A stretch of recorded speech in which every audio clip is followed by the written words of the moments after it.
ay.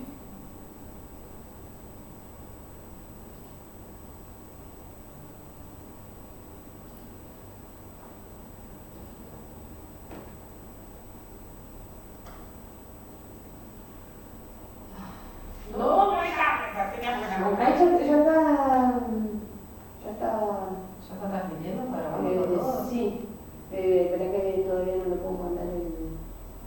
No, bueno, espera, espera un ratito. Entonces le digo que el martes que viene recupero y... No, ¿Qué hago? ya está transmitiendo. No digo nada todavía hasta que miremos. Ok. Estamos evaluando, decimos.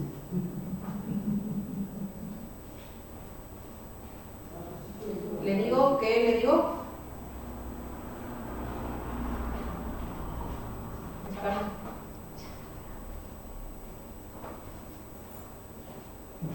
No me vas a tocar el cable, por favor. No.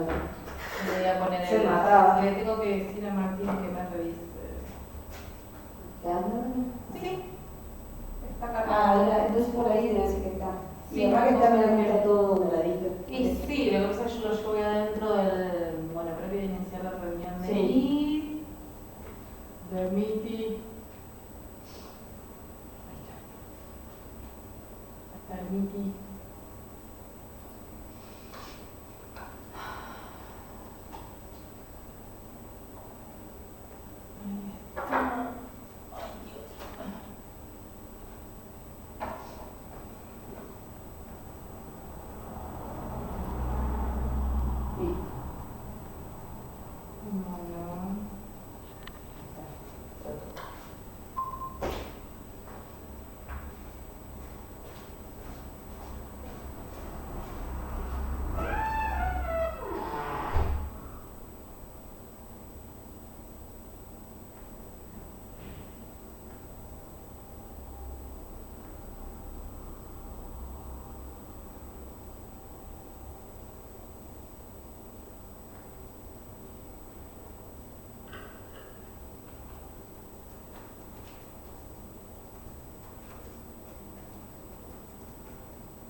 Hola Angie, ¿cómo estás?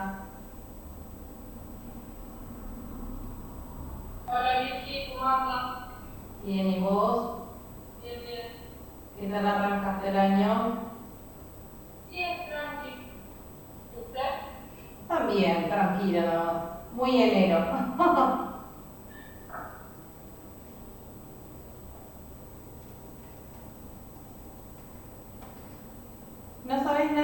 fijas si se iba a conectar? No, la verdad que no hablé con ella.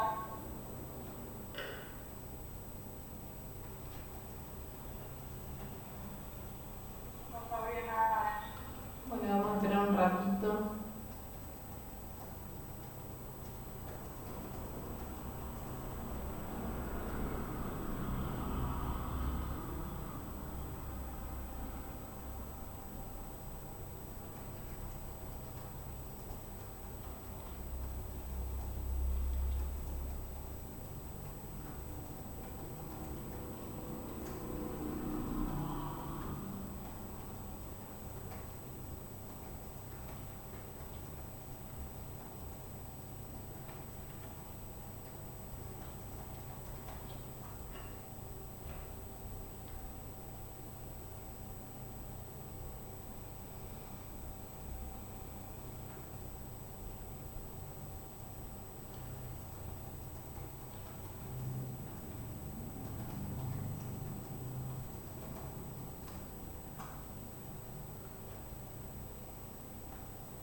Bueno, me parece que tu compañera no se va a conectar, así que mire la clase. Ay, me escribió que puso si me iba a conectar y puse que sí.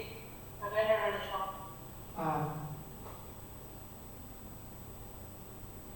Bueno, voy a esperar un ratito más, entonces.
Bueno, ahí tu compañera me dice que va a mirar la clase grabada después porque tiene nene en la casa, dice, y que no tiene para conectarse.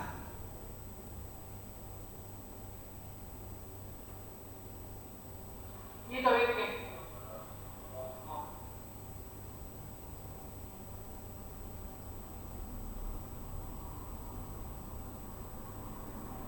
Bueno, así que yo voy a desarrollar, Angie, nomás si te parece. Vamos a ir a puntualmente. Voy a ir puntualmente. Hoy vamos a hablar de TDAH. No sé si sabes qué es. A ver.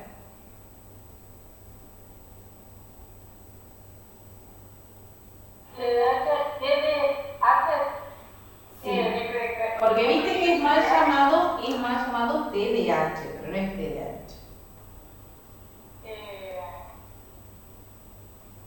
Algo de interactividad era.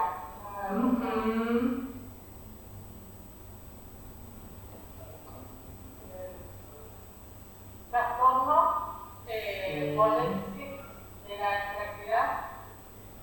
por déficit de atención e hiperactividad.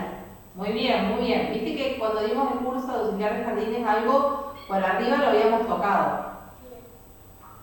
Bueno, pero acá vamos a ir como un poquito más profundo, porque bueno, es una de las patologías con las cuales ustedes se pueden llegar a encontrar en esto que van a ser auxiliares de niños con discapacidad, y que hoy, lamentablemente, también empezó a ser como muy común. Y digo lamentable porque los diagnósticos es como que así los están dando, digamos, porque cada vez hay más chicos. Entonces, bueno, vamos a empezar con una, por ahí no es tan relevante, pero sí, a la vez, desde una perspectiva histórica. Primero pensar que no es una patología de diagnóstico que es reciente, porque nosotros ahora vemos que se habla mucho de esto, o en épocas pasadas se empezó a hablar inclusive antes del TEA, porque algunos hoy dicen, bueno, el TEA es una moda, dicen ahora, porque cualquier cosa te dicen que tienen TEA. Bueno, esto también se empezó a hablar desde antes, pero mucho antes del siglo XX inclusive, cuando los médicos empezaron a escribir libros, por ejemplo, derivados de lo que era la inquietud mental. Había un libro que se llamaba así. Entonces ellos habían notado, algunos médicos y algunos neurólogos, que habían algunos individuos que tenían ellos les decían, incapacidad patológica para atender con constancia. Fíjate el término que usaban, esto de incapacidad patológica, que bueno, después obviamente se fue cambiando. Su evolución conceptual entonces hoy permite entenderlo como un trastorno de neurodesarrollo, pero en su momento no fue así, sino que lo entendían como una patología que era de incapacidad. En el siglo XX se empiezan, digamos, a hacer más estudios y se empieza a ver que hay casos de niños con suena raro las palabras y fuertes, con un defecto en el control moral, así le decían para la época. Entonces se observaba que pese a tener una inteligencia normal, por así decirlo, y todo entre comillas, carecían de la capacidad de inhibir sus impulsos. ¿Qué pasaba? Estos niños, si bien eran inteligentes, si bien prestaban atención, si bien entendían y acompañaban al ritmo de aprendizaje, no se podían quedar quietos, así digamos, no tenían un control. Y para la época se llamaba, no tenían un control moral. Imagínate que para la época de 1902 más o menos, que un niño no esté quieto, todo con su trajecito, sentadito, lo que habrá sido, digamos, lo que habrá pensado la gente. Es como fuimos viendo, digamos, cómo fue pasando el modelo de discapacidad, ¿no es cierto? Bueno, después con el tiempo se empezó a asumir que quizás esta disfunción cerebral mínima, como le decían ellos, estaba asumiendo como había un daño físico, no era solamente, bueno, no se puede quedar quieto porque no quiere, no. Había un daño físico leve, pero que no era detectable. Bueno, entonces, a ver, si hay un daño físico que no estamos viendo, no es detectable, ¿dónde está? Bueno, justamente estaba dentro del cerebro. Entonces, allá por el 1980 se empieza a hacer foco en el paso de la hiperactividad a la inatención. Entonces ahí nace el término TDA, que era el trastorno por déficit de atención, que incluso yo, estudiando mis primeros profesorados, lo habíamos empezado a estudiar así, trastorno por déficit de atención, y ahí quedaba. Actualmente, en un consenso más moderno, hay autores como Bartley, por ejemplo, que ellos dicen, bueno, hay que pensar en otra manera de llamar este término, y porque no solamente hablamos de un trastorno de déficit de atención, sino que implica otras cuestiones que ya vamos a ver. Entonces, ¿qué pasaba? Revolucionaron el término y lo definieron como un problema de atención.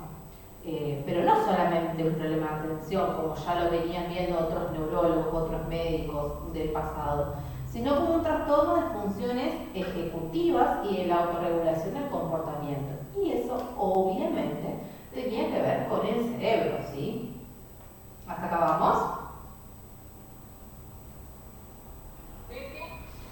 Entonces, empezamos como todos los términos que empiezan mal. Empezamos con esta idea de que era un trastorno, de que los chicos no podían quedarse quietos porque no querían, que tenían un problema de comportamiento, que cómo iban a hacer las familias para poder controlar ese comportamiento.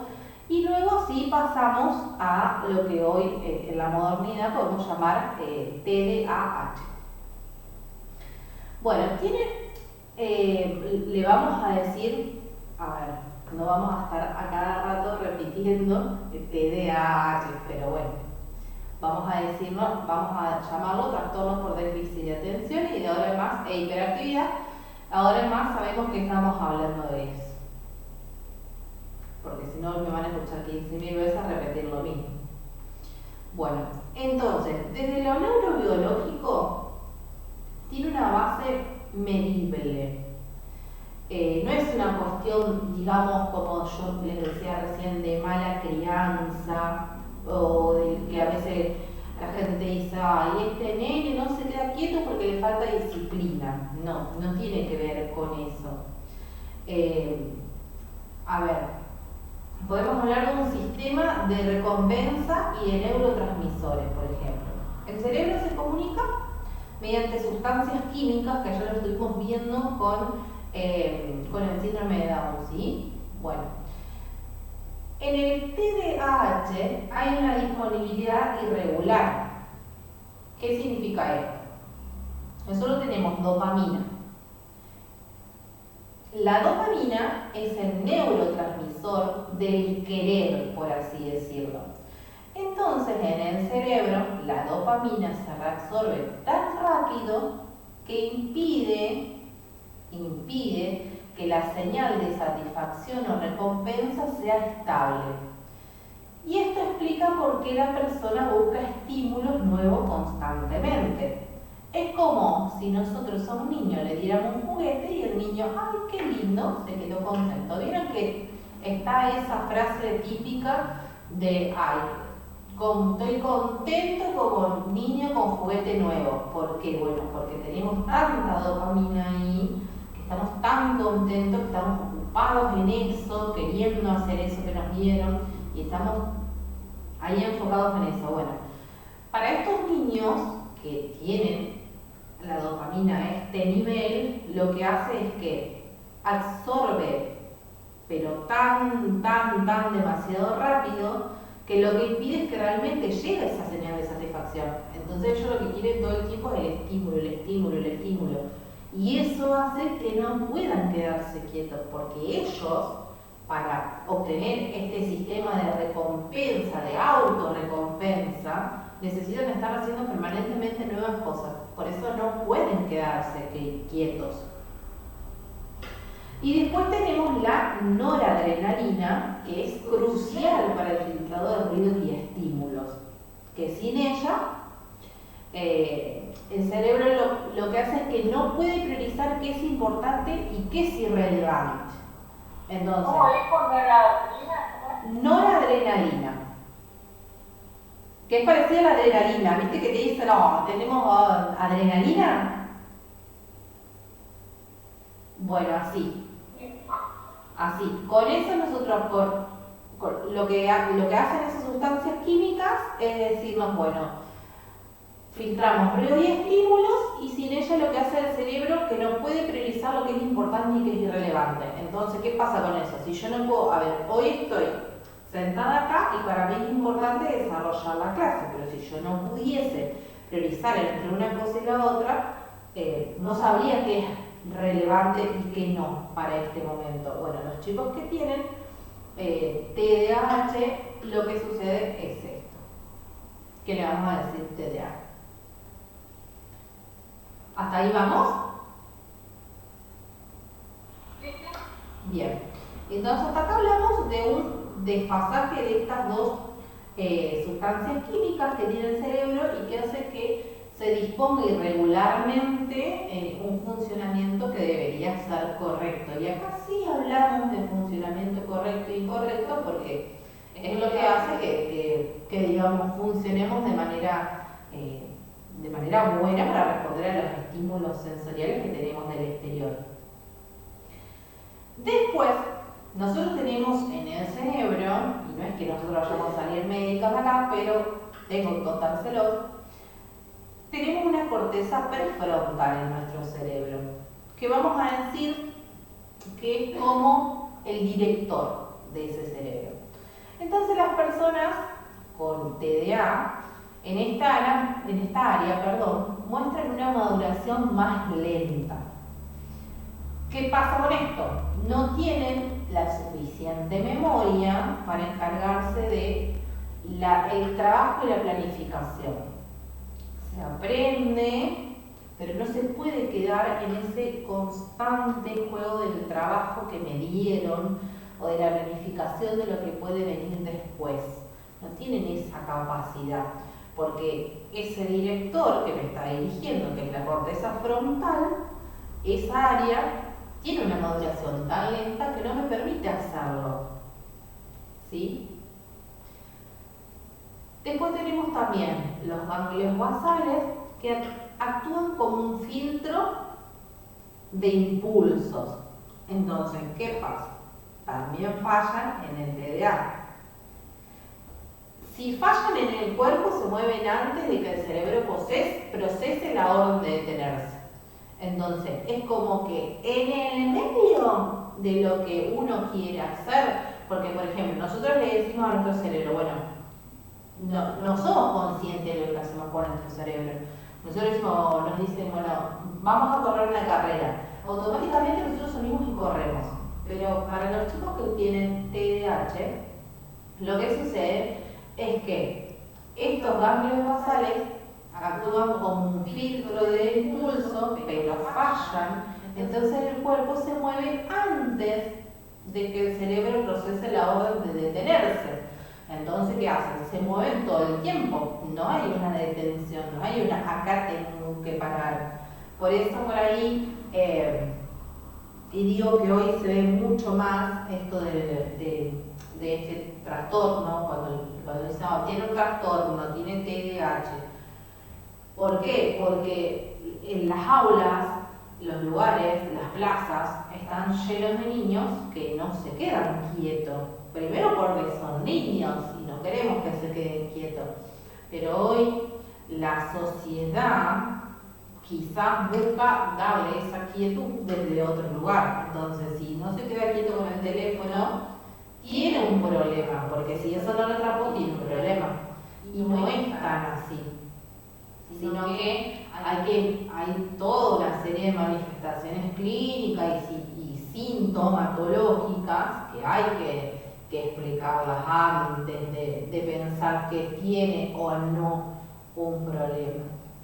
Bien, entonces, teníamos estos ganglios basales que actúan como filtro, entonces, para los niños que tienen TDAH fallan, entonces lo que hacen es, bueno, no está la orden de detenerse, todo el tiempo hay que seguir. Por eso por ahí se dice, este nene nunca se cansa. Y bueno, hay que ver por qué nunca se cansa, porque lo ideal sería que sepa cuáles son los ritmos medibles de cuando tiene que estar quieto, de cuando tiene que procesar la información, de todo eso, digamos, hay un tiempo para todo, como le solemos decir dentro de los jardines, ¿no? Y dentro de cualquier ámbito. Cuando ellos quieren todo ya, bueno, nosotros le decimos, espera porque hay un tiempo para todo. A un niño que tiene TDAH es imposible decirle eso. Bien, entonces, existe una interferencia de redes, el cerebro tiene como una red, entonces ellos, una red de todos tenemos, una red de tareas que nos permite concentrarnos, una red que a veces nos permite imaginar cosas, cuando decimos, por ejemplo, estamos soñando despierto, o sueño despierto con tal cosa, bueno, porque estamos imaginando todo eso. ¿Y qué pasa? En el TDAH, estas redes las dos, este soñar despierto y esta red de tareas, de lo que yo tengo que hacer, que me tengo que concentrar en esto, ¿qué hacen? Ambas compiten de manera simultánea, se chocan entre sí. Entonces, esto genera una fatiga mental extrema y nunca se puede enfocar el niño que tiene TDAH. Entonces, al intentar enfocarse, lo que genera es la fatiga mental. ¿Y qué pasa con los niños cuando hay una fatiga? Cualquier tipo de fatiga. Se enojan, se irritan, se ponen violentos, lloran. Bueno, entonces todo esto causa todos estos problemas que tiene un cerebro que no funciona de manera esperable, ¿sí? Esa es un poco la parte neurobiológica y explicada así muy chiquitito para que lo podamos entender ustedes y yo también, porque ninguno es médico. Entonces nosotros hablamos de un cerebro que es diferente, pero no vamos a diagnosticar que hicimos un estudio y que por esto nos va a dar así. Esto lo hace obviamente profesionales que saben del tema. Nosotros lo tocamos para saber, bueno, así como hicimos con el síndrome de Down, para saber qué es lo que pasa dentro del cerebro y por qué sucede esto del TDAH, ¿sí? Si nosotros tenemos que hablar de manifestaciones clínicas y sintomatológicas del TDAH, a ver, bueno, nosotros podemos pensar que se manifiesta de diferentes maneras, ¿sí? En la infancia, que es más que nada la parte que a nosotros no nos compete, digamos por así decirlo, lo que no significa que de grande no suceda, se manifiesta, por ejemplo, en una dificultad para organizar tareas y cualquier cosa, cualquier tipo de objeto, cualquier tipo de material. Los nenes que tienen TDAH, por ejemplo, parece que no escuchan cuando se les habla directamente, o hay padres que te dicen, ay, tengo que repetirle 500 veces las cosas. En la escuela le enseñan, le repite un montón de veces las cosas y no logra escuchar. Claro, pero ahí viene el porqué, digamos. Bien. No puede mantenerse sentado en la clase, eso es imposible de pedirlo, pero imposible, ni en la clase y a veces tampoco en la casa, en la plaza, en cualquier entorno que esté. Y habla en exceso, los niños que tienen TDAH por lo general hablan en exceso, o interrumpen todo el tiempo a los demás. Que ustedes si se ponen a pensar y nos ponemos a pensar con estos rasgos, nosotros podemos decir, conozco un montón de niños, niñas que tienen TDAH. Porque, digamos, es complicado detectar si no lo hace un profesional, porque a ver, ¿qué niño quizás no tenga dificultad para organizar ciertas tareas si no tuvo un estímulo antes, ¿no? A veces, ¿cuántas veces nuestros propios niños o los niños que conocemos de nuestro entorno le tenemos que hablar un montón de veces porque están jugando y no nos prestan atención, entonces todo el tiempo hay que estarles recordando las cosas? También decimos, no se puede quedar quieto, porque decimos, ay, parece que tiene hormiguitas, no se queda quieto. Y ni hablar en exceso.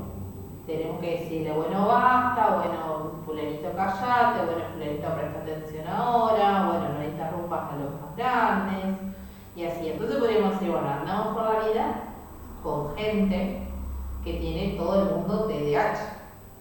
Por eso es importante que más allá de las manifestaciones clínicas y la sintomatología que nos da el TDAH, pueda ser importante que un profesional pueda, digamos, diagnosticar de manera correcta. ¿Sí? Bueno, a ver, durante la adultez no es que nos sucede, porque esto puede seguir y por eso yo le digo que por ahí parece que andamos por la vida hasta nosotros mismos acelerados que no sabemos cuándo parar y cuándo no. Cuando las personas son adultas y siguen manteniendo TDAH, lo que sucede es que siguen teniendo una dificultad para iniciar tareas y que a la vez esto, al ser grande, ya la persona dice, bueno, esto no me está generando placer inmediato, tengo que cambiar a hacer otra cosa. Y todo el tiempo están haciendo cosas y cosas. ¿Sí? Ni hablar que también en la infancia, pero también en la adultez, hay como una desregularización, por así decirlo, emocional. Entonces tienen respuestas intensas ante las frustraciones y el rechazo. Y quizás de la vida adulta se pueden manejar mejor, pero en la niñez, si bien nosotros sabemos que hay etapas, que hay una desregularización emocional, donde los niños tienen respuestas intensas, sabemos que son eso, etapas. Un niño que tiene TDAH siempre tiene estas respuestas intensas ante la frustración y ante el rechazo. Entonces, lo que sucede siempre es responder de una manera un poco diferente a lo que le haría un niño que no tiene TDAH, ¿sí? Y bueno, ni hablar que tienen dificultades, que esto también lo vamos a ver luego con el TEA, que tienen dificultades en la gestión del tiempo. Es como una ceguera temporal, porque ellos no tienen la capacidad para calcular cuánto tiempo duran las actividades. Como ellos este estímulo, por así decirlo, no hay una conexión entre el cerebro y lo que yo estoy haciendo con el cuerpo, entonces esta incapacidad de calcular cuánto dura lo que estoy haciendo me hace que, bueno, yo he tenido chicos, por ejemplo, en los clubes, cuando se hacen actividades al aire libre, que son actividades deportivas, que ellos no regulan el tiempo de juego. Entonces, como, bueno, a ver, jugaron todo un partido entero de lo que sea que jueguen, y bueno, y dame más, pues yo quiero hacer más, y no hay manera de sacarlo de la cancha. Entonces, con esta incapacidad lo que hacen es que sea imposible una gestión del tiempo. Obviamente es importante el diagnóstico porque hay instrumentos que ayudan muchísimo al TDAH. ¿Hasta acá, Angie, vamos? Sí, todo bien de lo que estoy hablando, estoy buscando también información para ir leyendo. Bien. Angie, ¿vos podés ingresar al campus? No, porque tengo atrasadas algunas cuotas y no podía. Y tengo que ir para que me lo acomoden porque el año pasado que no puedo entrar al campus, porque es el mismo del año pasado. Claro. Porque, bueno, si bien yo tengo que cargar el material, digamos, el material de este año, hay cosas que a mí me gustaría que ustedes vean por ahí en el sentido de videos y eso, y yo les voy a estar avisando, pero bueno, no sé cuándo pueden ustedes entrar, pero bueno, no pasa nada. Estamos también, aprovecho, como viendo para dar una clase el martes que viene también, porque yo tengo entendido que Jessy le dijo que estamos debiendo una clase, me parece.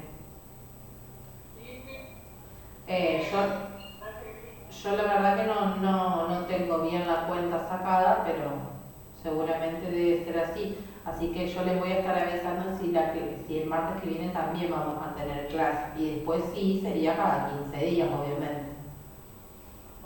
Ustedes terminarían en abril el curso, ¿no es cierto? Creo que sí.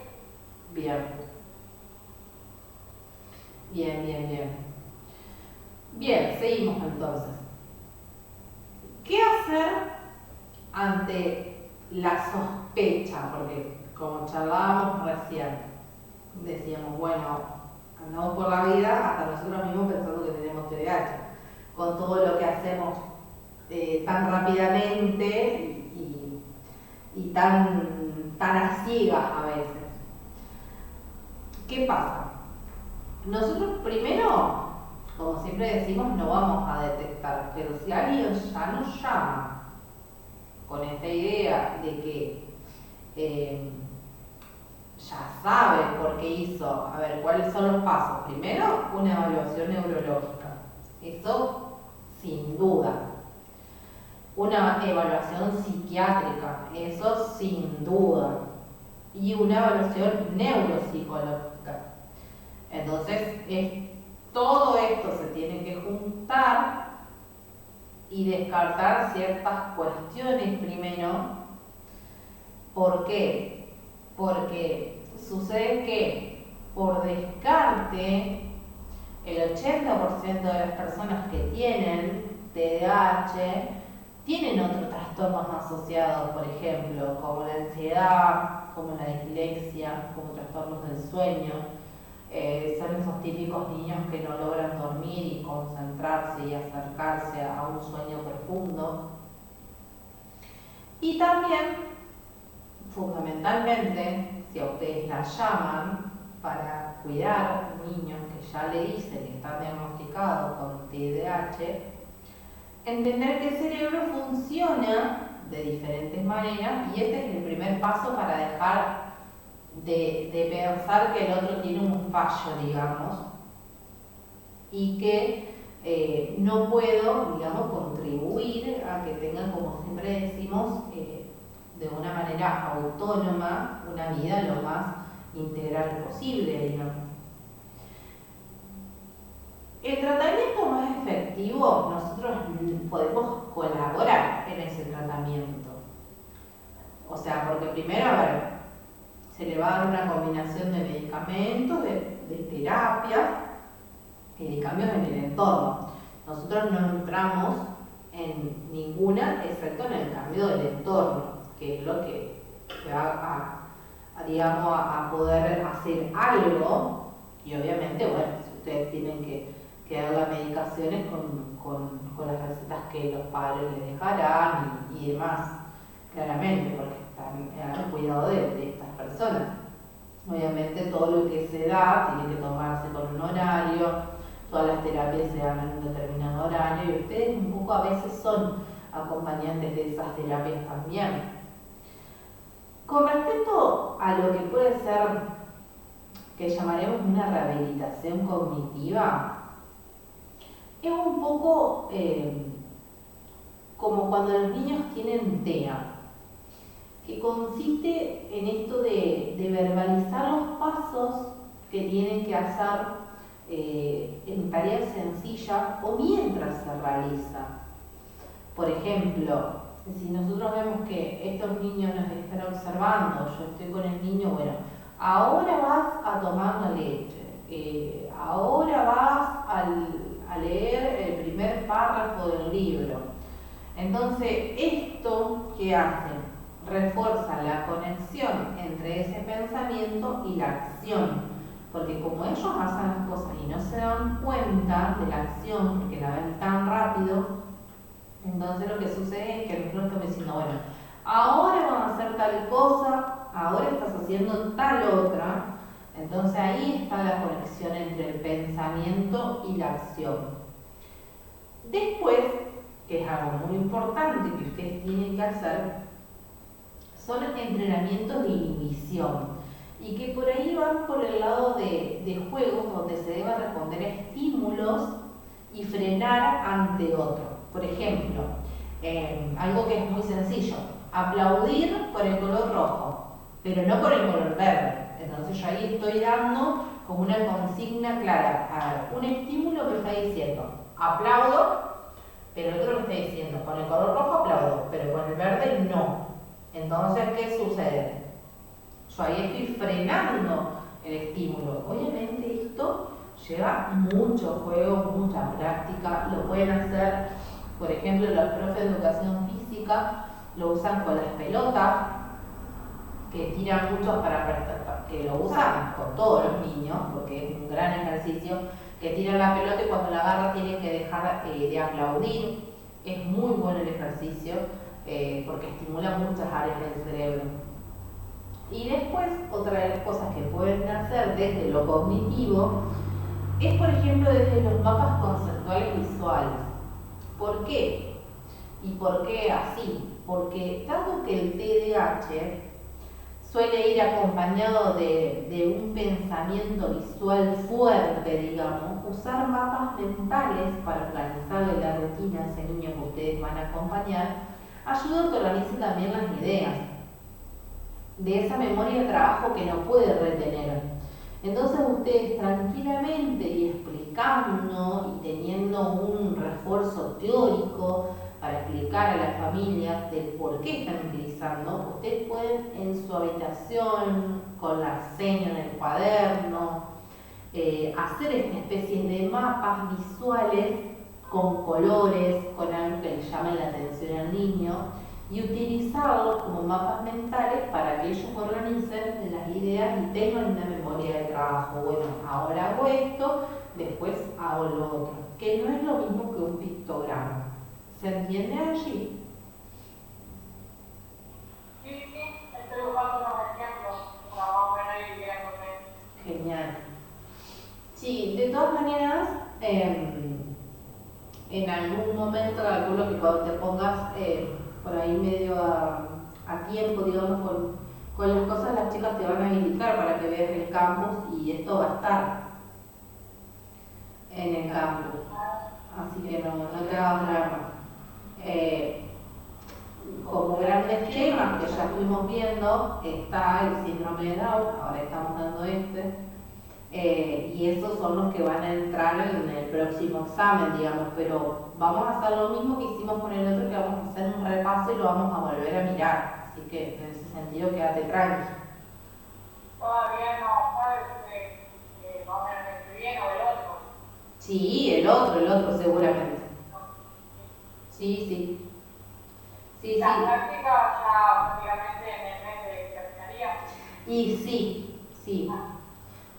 seguramente sí, porque, bueno, yo necesito que ustedes terminen de ver todo esto y que más allá de que ustedes puedan meterse al campus y leer, yo necesito tomarle las evaluaciones antes para saber si ustedes comprenden de qué estamos hablando. ¿Cuántos exámenes quedarían? Eran 3, creo, son 2. No, son tres, pero uno culmina con las prácticas. Entonces quedaría uno próximo de todo esto que estamos dando ahora y después seguiría el último que culmine con sus prácticas, digamos. Bien, continúo entonces. Y después están las estrategias de ayuda externa. Que esas no tienen mucho que ver con nosotros porque por ahí nosotros no lo podemos controlar más que diciéndoles, por ejemplo, que es una externalización del tiempo, bueno, que ellos puedan tener un reloj y poder decirle, por ejemplo, un reloj analógico, donde se vea pasar la aguja, no de esos que te van marcando que tienen todo ahora que son digitales, o un temporizador visual para ver cómo se agota el tiempo, como para que ellos vayan teniendo una idea. Son todas pequeñas acciones que por ahí quizás se piensa que no van a hacer la diferencia, pero realmente sí, y que nos ayudan a ordenar y hacer que la persona sea consciente de sus acciones, que es un poco lo que se busca. También podemos poner puntos de referencia, o sea, por ejemplo, colocar recordatorios justo donde se necesita la acción. Por ejemplo, no sé, el niño que ya es un poco más autónomo, ponerle una nota donde están las llaves, entonces ponerle, bueno, la puerta, por ejemplo, no olvidar las llaves, que está consciente de esa acción que puede lograr hacer solo, no solamente estar nosotros para recordarle. Y por ahí también hacer una lista, así como los adultos tienen agenda, ayudarlos a ellos, hacer una lista de verificación para que vayan tachando qué es lo que ya hicieron.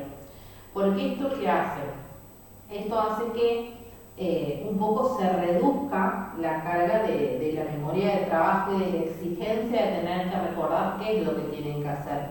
Entonces, por ahí tener este cuadernito a mano que puede tener ahí también los puntos de desempeño, sirve para que ellos se vayan ordenando. Obviamente, desde pasando, digamos, a lo que es el marco legal e institucional, está todo lo que nosotros vimos en la primera parte del examen, pero obviamente es vital reconocer y que nosotros, ustedes, como auxiliares, puedan brindar ese apoyo a las familias, explicarles y también explicar en la escuela, porque muchas veces van a ser llamadas para acompañar a los niños que tengan este tipo de trastorno, que puedan decirle que se necesitan hacer y que se requiere hacer ajustes que sean razonables, como lo habíamos charlado, porque desde el marco legal, obviamente, y desde el apoyo institucional, se necesita y se tiene que tener el derecho a la adecuación curricular. Por lo general, dentro de la escuela, esto se refiere a exámenes que sean en lugares tranquilos, que tengan tiempos adicionales y que sea una segmentación de instrucciones. No le podemos dar el mismo examen que le vamos a estar dando a otro niño y apurarlos con el mismo tiempo y quizás dárselo en un lugar donde sabemos que no se va a concentrar. Y obviamente sabemos que hay muchas legislaciones, bueno, está obviamente la ley de discapacidad que sabemos que obligan no solo a las escuelas, sino a todos los entornos y a nosotros mismos, a no discriminar a niños y personas que tengan este tipo de diagnóstico. Si existe un diagnóstico formal, obviamente, porque no hay que confundir que ustedes trabajan en algún lugar, porque tanto vos como Jessy por ahí van a estar en trabajos que tienen que ver con estar con niños y no vamos a decir, bueno, no, este nene que me está haciendo un berrinche se tira al piso, no se queda quieto, se trepa en la pared, se sube al ventilador y se baja, tiene TDAH. No, que no tiene TDAH.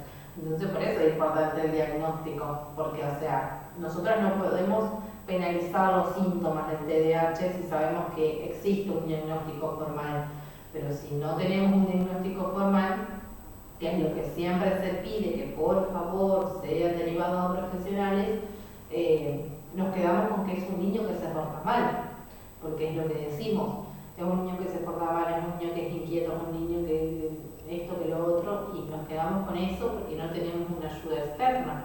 Por eso es importante, digamos, charlar sobre todas estas cuestiones. ¿Hasta acá vamos, allí?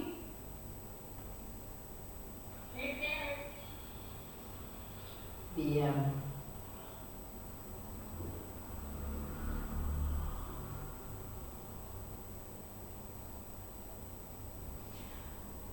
Una de las cosas que por ahí vemos mucho y que hace pensar en esto de que un niño pueda tener realmente o no TDAH es el tema de la impulsividad, que es lo que yo les decía hoy. Y por ahí se asocia mucho y lo van a notar, pero ojo, porque esto roza otros trastornos también. Y que a veces nosotros mismos, si ustedes se ponen a pensar, tenemos, es una inquietud motora. Calculo que en algún momento les habrá pasado de sentarse y no poder dejar de mover o las manos, o de tocarse el pelo, o de esto, del otro. Bueno, estos niños tienen eso, pero es una necesidad extrema de mover las manos, los pies, de cambiar de postura constantemente. Bueno, lo que yo le decía hoy de la impulsibilidad verbal también, de interrumpir las conversaciones, de responder antes que termine la pregunta, porque es el ya. Y obviamente las emociones son más intensas, más rápidas, más sensibles. Nosotros no podemos hablar, digamos, no hay una cura. Entonces es como con el síndrome de Down y es como el TEA que después lo vamos a ver, que yo no puedo decirles, bueno, ustedes en este curso van a aprender a curar, por así decirlo, no. Yo lo que puedo mostrarles, o lo que ustedes pueden conocer, son las maneras de tratar de hacer un entorno agradable para ese niño. Y haciendo por ahí herramientas como los juegos que decíamos hoy,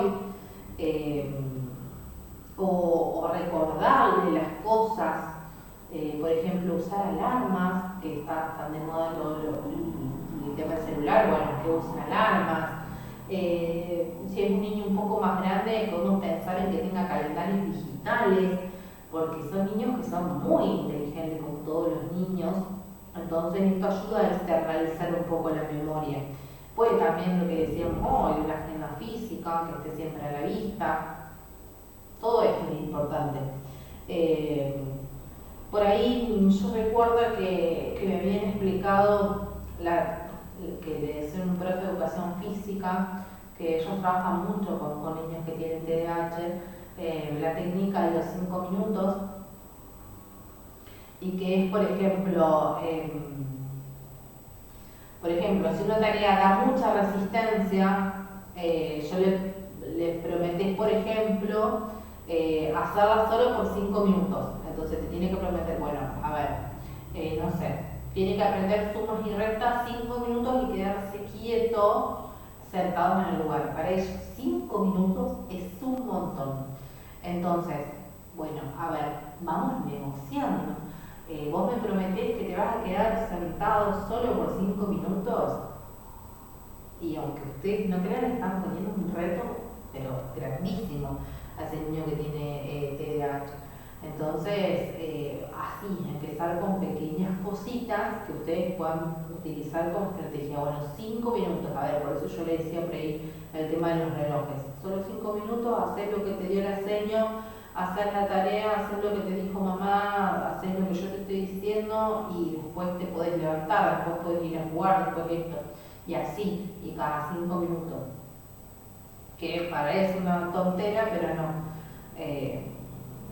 Y obviamente, a veces, por eso es importante el auxiliar, porque la presencia de otro a veces ayuda a regular. O sea, nos pasa a nosotros. Vieron que a veces, no sé, ustedes que estudian, o yo que estudio también, que yo estoy estudiando, necesitamos de una compañera que esté afuera o que ya haya rendido y nos espera afuera, porque necesitamos que esté ahí, nos da esa seguridad. Bueno, a los niños con TDAH les pasa lo mismo.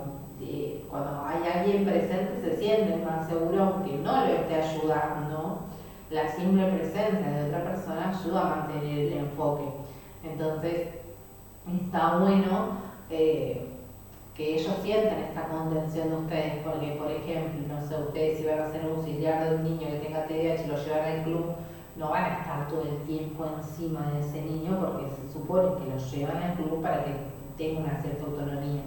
Pero quizás los padres le dicen, bueno, no, pero tenés que quedarte a acompañarlo. Bueno, me quedo, y que vean que están, pero no necesariamente que van a estar todo el tiempo encima de ese niño, sino que vean que con la simple presencia ustedes pueden colaborar.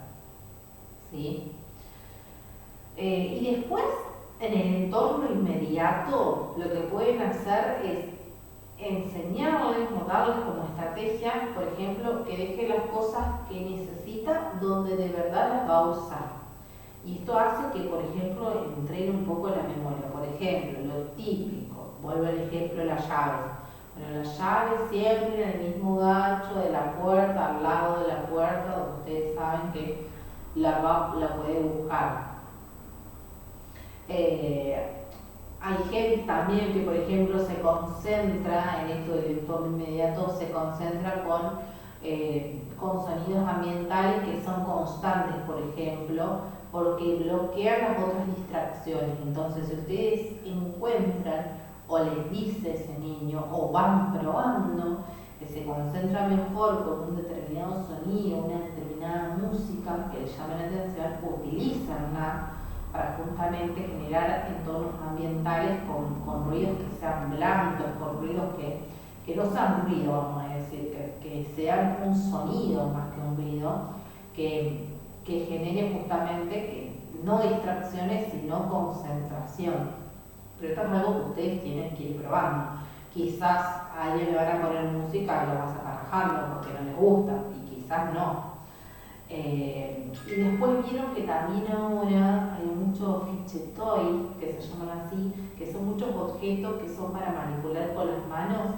Bueno, que por ahí uno los compra, y me incluyo porque yo lo hago con mis sobrinos, que uno los compra porque son atractivos a la vista, pero en realidad uno pierde el objetivo que tiene realmente este juguete, porque estos objetos que son tan lindos y tan manipulables son hasta manipulables para nosotros mismos, porque yo los he manipulado, me encantan a mí, y con las manos pueden, digamos, liberar esa energía y mejorar, por ejemplo, en la escuela la escucha activa. Supónganse cuando están en la escuela o cuando están haciendo la tarea, la escucha activa. Y son lindos realmente. Son todas pequeñas estrategias que ustedes tienen como que ir anotando y teniendo en cuenta, porque a ver, ustedes son auxiliares con niños de discapacidad, o van a ser. Entonces es como que no todas las estrategias, como decimos, siempre les va a servir para los mismos niños. Entonces, como que hay que tener el manual, el librito, digamos. Después sabemos, ni hablar, que tenemos que acompañarlo en lo que son las terapias cognitivo-conductuales, porque un niño que tiene TDAH no puede no tener terapias. Es muy raro que no las tenga, excepto porque o ya es grande y los padres han decidido por él o por ella, o porque los padres se niegan digamos, a llevarlo, que puede pasar también porque ya lo hemos visto. Ustedes vieron que es mediar también con la familia. Pero nosotros, si tenemos ese acercamiento a la familia y a los profesionales que lo acompañen en estas terapias cognitivo-conductuales, son excelentes, porque ellos mismos nos pueden ayudar a desarrollar herramientas para que tengan prácticas de organización y manejo con la frustración, que es también lo que más nos importa. Y por ahí, a medida que el niño va creciendo, también está bueno que nosotros le expliquemos, que esto tiene que ver un poco con la psicoeducación, que es de a poco ir explicando cómo funciona el cerebro, porque al explicarle, y no de manera técnica, sino así como lo charlamos nosotras, lo que estamos haciendo es quitar esa carga de culpa que por ahí puede sentir el niño a medida que va creciendo por ser desordenado, por ser inquieto o por no poder comportarse como otros niños. No es algo que él quiere, que ella lo hace así porque se le da la gana, no, sino es porque justamente su cerebro funciona desde otro lugar, ¿sí? ¿Hasta acá vamos?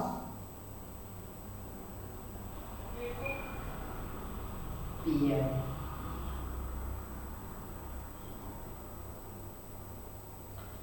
Bueno, creo que ya les dije todo.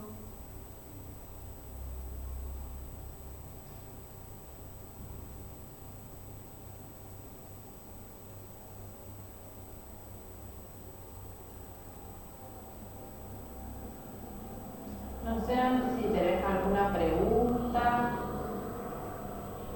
No, básicamente no tengo ninguna duda, ya que usted, como había dicho en la clase anterior, que nos da un avance, que todas las estrategias que tomemos no siempre van a tener la misma para todos los niños, y que más o menos no van a tener una idea base. Claro, es importante que ustedes por ahí, bueno, si bien después van a tener el material, ustedes vayan registrando más que nada qué tipo de estrategias pueden servir o no. Y que puede ser que en el curso no aprendan ni el 50% de las estrategias que necesitan, porque como decimos, todos los niños son diferentes, ¿no? pero la realidad es que tener un acercamiento y quizás conocer desde el lugar en que funciona, digamos, cómo funciona el cerebro de estos niños que tienen estas patologías, es importante porque así yo misma, como auxiliar, sé qué es lo que está bien y lo que por ahí me acerca a algo que está mal. Y digo me acerca porque quizás sí puede pasar que una misma estrategia me funcione para, no sé, visito un nene con TEA a la mañana y un niño que tenga TDAH a la tarde. Puede pasar que me sirva, puede pasar que yo vaya probando. Esto también es un poco de ensayo y error, como toda auxiliatura también, ¿no? Pero que me genera la herramienta y le da un plus a lo que uno ya sabe diariamente o a lo que uno va construyendo, más ustedes que están en el ámbito que estamos, en el ámbito de la educación. Es un plus que por ahí los profesorados no te lo dan, de saber así, o si te lo dan muy por encima, de saber qué recursos, qué síntomas me pueden estar acercando a determinado diagnóstico, y no, como decimos siempre, porque yo vaya a diagnosticar, sino porque quizás nosotros podemos ver esta inquietud motora de la que hablábamos, como una necesidad simplemente de moverse. Entonces le decimos, bueno, listo, te vas al patio y vas a correr, regularte y volver. Y si nosotros no nos hace un poco de ruido esto, no está bueno, porque nos tiene que hacer ruido. ¿Por qué tiene ese niño, esa niña la necesidad constante de mover las manos, de mover los pies, de cambiar la postura? ¿Por qué tiene eso? ¿O por qué tiene la impulsividad verbal y yo no puedo decirle, bueno, esperar fulanito, aguardar en silencio porque ya vamos a hacer tal cosa? ¿O por qué tiene falta de regulación emocional? Porque después, si no, buscamos culpables externos, no porque no tiene hábitos, no porque la familia no le enseña, y quizás ese niño pasa tantas veces por tantos lugares y por tantas personas que no logran identificar, digamos, realmente una estrategia para sobrellevar lo que tiene, porque nosotros no, como dijimos, no vamos a curarlo, sino que vamos a hacer un entorno agradable, vamos a tener que construir esas herramientas eficaces, que eso es lo importante, que ayudemos a que se organicen, que tengan un entorno de concentración, asegurarnos que vaya apoyos profesionales, que eso es lo más importante, el apoyo profesional. Y que lamentablemente cada vez hay menos profesionales, o no se reciben, o acá en San Justo están todos ocupados. Imagínense que están todos ocupados, imagínense la importancia que tiene conocer estas patologías y conocer la manera en que yo puedo ayudar al padre, porque hay padres que están desesperados realmente por no encontrar un psicólogo, y por ahí tener un auxiliar que sepa y tenga conocimiento en los síntomas y en los recursos de apoyo que yo puedo brindar es muy importante. Y porque también, a ver, no es que nosotros estamos hablando que un niño con TDAH tiene una falla, sino que está lleno de fortalezas como todos y cada uno de los niños, y que tienen pensamientos laterales muy creativos y que tienen una capacidad inmensa de conectar ideas que a veces son inusuales y que a veces nosotros podemos apoyar, y ni hablar de la resiliencia que tiene que tener el niño, la familia, el acompañante. Así que bueno, sí, la verdad que no es fácil, pero sí, conociendo el entorno, se puede realmente crear estos entornos de resiliencia para todos, digamos. Bueno, Angie, si no tenés ninguna pregunta.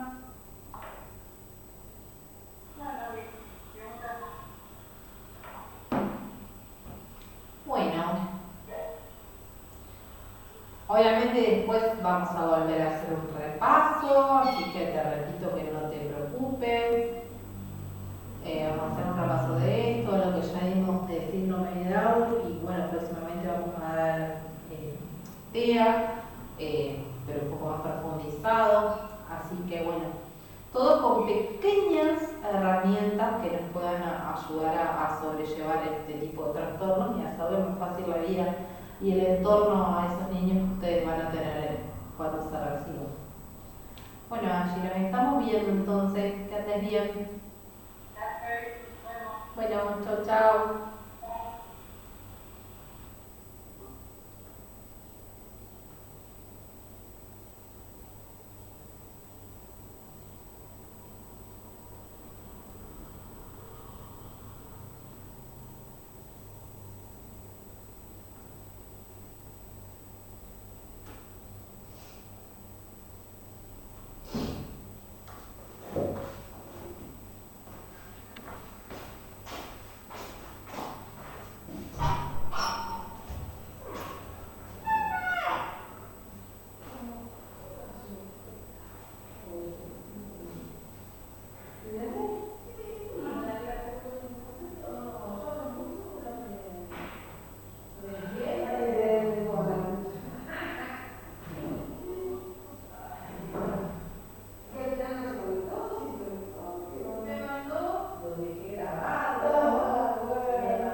Ya desactivo todo. ¿No tuviste problemas con el... ¿El arreglo? No, con